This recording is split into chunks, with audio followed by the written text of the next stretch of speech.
ಅಂಥದ್ದು ಯಾವುದು ಘಟನೆ ನಡೆದಿಲ್ಲ. ಜಾರ್ಜ್ ಅವರೇ ಹೇಳಿದಾರಲ್ಲ, ಕೆಲವು ಸ್ನೇಹಿತರು ಇದನ್ನೆಲ್ಲ ಹಬ್ಬಿಸಿದ್ದಾರೆ. ಅಂಥದ್ದು ಯಾವುದು ಘಟನೆ ನಡೆದಿಲ್ಲ. ಅದು ಬೇರೆ ಬೇರೆ ಬೇರೆ ಕಾರಣಕ್ಕೆ.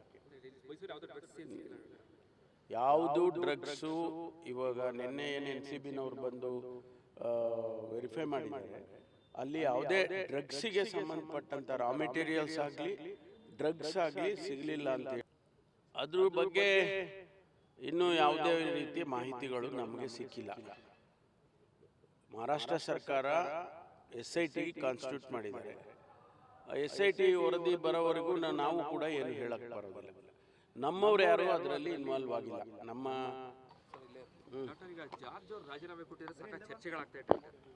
ಅಂಥದ್ದು ಯಾವುದು ಘಟನೆ ನಡೆದಿಲ್ಲ. ಜಾರ್ಜ್ ಅವರೇ ಹೇಳಿದಾರಲ್ಲ, ಆ ಥರ ಯಾವುದೂ ಇಲ್ಲ, ಯಾವುದು ಆ ಥರ ಯಾವುದು ಘಟನೆ ನಡೆದಿಲ್ಲ ಅಂಥೇಳಿ ಜಾರ್ಜ್ ಅವರೇ ಕ್ಲಾರಿಫೈ ಮಾಡಿದ್ದಾರೆ. ಇನ್ನು ಅವರೇ ಮಾಡಿದ ಮೇಲೆ ನಾವು ಏನೇನು ಹೇಳೋದು?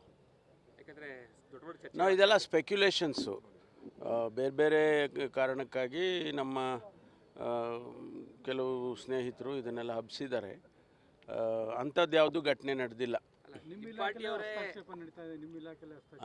ಅಂಥದ್ದು ಯಾವುದು ನಡೆದಿಲ್ಲ ಅಂತ ಹೇಳ್ತಾ ಇದ್ದೀನಲ್ಲ. ಇರ್ತಾರೆ, ಭಾಳ ಜನ ಇರ್ತಾರೆ, ಓಲ್ಡು ನ್ಯೂ ಎಲ್ಲ. ಈಗ ಮೈಸೂರಲ್ಲೂ ಕೂಡ ಒಂದು ಡ್ರಗ್ ಫ್ಯಾಕ್ಟರಿ ಅಂತ ಹೇಳಿದ್ರೆ ಮುಂಬೈ NCB ಅವರು ಕೂಡ ಬಂದು ಇಲ್ಲಿ ಮಾಡಿದ್ರು.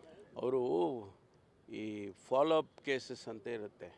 ಎಲ್ಲಾದರೂ ಯಾರಾದರೂ ಸಿಕ್ಕಿದಾಗ ಅವ್ರ ಫೋನ್ ನಂಬರ್ಸು ಅದು ಇದು ಇದ್ದಾಗ ಅಂಥದ್ರಲ್ಲಿ ಹುಡ್ಕೊಂಡು ಬರ್ತಾರೆ.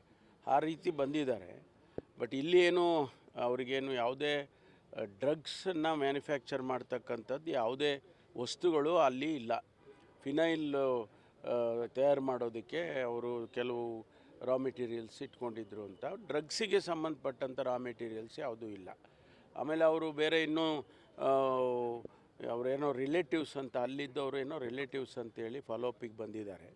ನಮ್ಮವರು ಭಾಳ ಹೋಗ್ತಾ ಇರ್ತಾರೆ ರಾಜಸ್ಥಾನಿಗೆ, ಉತ್ತರ ಪ್ರದೇಶಿಗೆ, ಅವೆಲ್ಲ ಬೇರೆ ಮಹಾರಾಷ್ಟ್ರಗೆ, ಬೇರೆ ಬೇರೆ ಕಡೆಯಲ್ಲಿ ನಮ್ಮವರು ಕೂಡ ಹೋಗ್ತಿರ್ತಾರೆ. ಅದು ಒಬ್ಬರು ಸಹಕಾರ ಕೊಡಲೇಬೇಕು. NCBನವ್ರು ಬಂದಿದ್ದಾರೆ, ಅವ್ರಿಗೆ ನಮ್ಮವ್ರನ್ನ ಫಸ್ಟು ನಮ್ಮವ್ರಿಗೆ ತಿಳಿಸಿ ಆಮೇಲೆ ಅವರು it is not a raid, ಅದನ್ನು ಅವರು ವೆರಿಫಿಕೇಷನ್ ಅಂತ ಮಾಡಿಕೊಂಡು ಬಂದಿದ್ದಾರೆ. ಇಲ್ಲ, ಯಾವುದನ್ನು ಸದ್ಯಕ್ಕೆ ಅವ್ರನ್ನ ವಶಕ್ಕೆ ತಗೊಂಡಿಲ್ಲ. ಅದು ಬೇರೆ ಬೇರೆ ಬೇರೆ ಕಾರಣಕ್ಕೆ. ಯಾವುದು ಡ್ರಗ್ಸು ಇವಾಗ ನಿನ್ನೆ ಏನು NCBನವ್ರು ಬಂದು ವೆರಿಫೈ ಮಾಡಿದ್ದಾರೆ.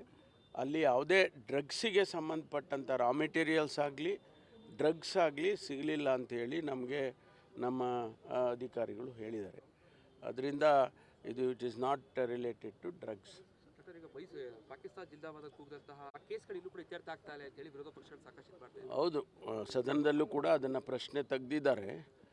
ಈಗ ಅವೆಲ್ಲ ಕೇಸಸ್ಗಳು ನಡೀತಾ ಇದ್ದಾವೆ. ಈಗ ನಾವು ಕೋರ್ಟಿಗೆ ನಾವು ಹೀಗೆ ಮಾಡಬೇಕು, ನೀವು ಹಿಂಗೆ ಮುಗಿಸ್ಬೇಕು ಅಂತ ನಾವು ಹೇಳೋಕ್ಕಾಗೋದಿಲ್ಲ.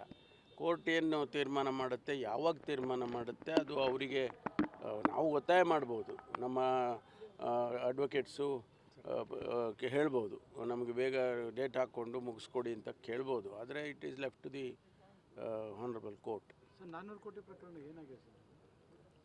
ಅದ್ರ ಬಗ್ಗೆ ಇನ್ನೂ ಯಾವುದೇ ರೀತಿಯ ಮಾಹಿತಿಗಳು ನಮಗೆ ಸಿಕ್ಕಿಲ್ಲ. ಮಹಾರಾಷ್ಟ್ರ ಸರ್ಕಾರ SIT ಕಾನ್ಸ್ಟಿಟ್ಯೂಟ್ ಮಾಡಿದ್ದಾರೆ. SIT ವರದಿ ಬರೋವರೆಗೂ ನಾವು ಕೂಡ ಏನು ಹೇಳಕ್ಕೆ ಬರೋದಿಲ್ಲ.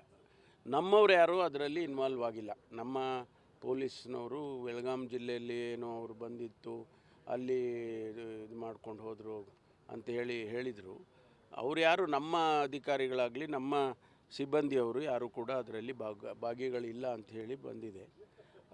ಬಟ್ ಇನ್ನೂ ಹೆಚ್ಚಿನ ಮಾಹಿತಿಗಳು SIT ಆದಮೇಲೆ, SIT ವರದಿ ಬಂದ ಮೇಲೆ ಗೊತ್ತಾಗುತ್ತೆ. Thank you. ಅದೆಲ್ಲ ಮಾಡೋಣ ಆಮೇಲೆ.